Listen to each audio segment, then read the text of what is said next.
Donald Trump appointed Tillerson as his Secretary of State, I believe, for one fundamental reason. He wanted Tillerson to make common cause with Russia against China.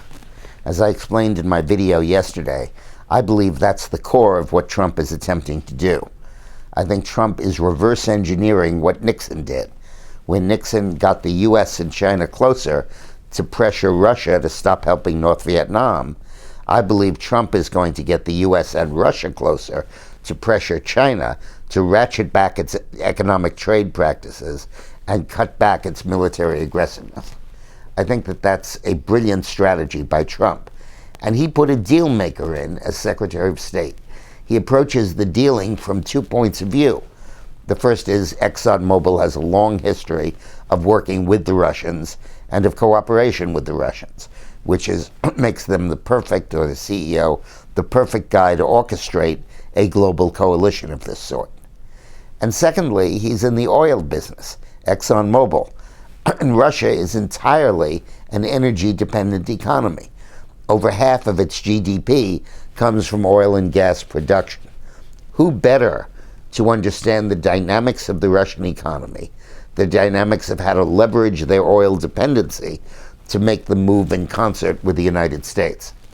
If you're worried about Russian expansionism in the Baltic states or in Ukraine, who better to be able to pressure them than somebody that has made his entire living understanding the oil market and understanding how fluctuations in it affect the various oil producers? A brilliant choice in Timmerman. But nobody in the entire media mentions that this is what Trump is doing. They all feel that somehow or other Putin hypnotized Trump, and worse, that Putin intervened in the U.S. election, got Trump elected, and now Trump owes him. This is total nonsense. Putin did not hack our votes. Putin did not release disinformation. At worst, he worked with WikiLeaks to expose stuff that was true, that we ought to have seen anyway as the American people. The fault lies on behalf of the people who sent those emails, not the people who revealed them to us. And finally, Putin did not cause Hillary to lose. Hillary caused Hillary to lose. Trump's message caused Hillary to lose. This is all excuse-making by the Democratic Party.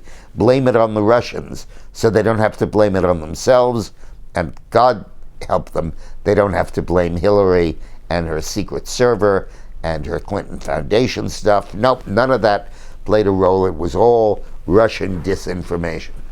And it could even lead some people that are following the news only tangentially to believe that the emails, the secret server, and all that stuff was Russian disinformation, that in point of fact, Hillary was as pure as the driven snow. Absolutely revolting what's going on now. Thanks for watching.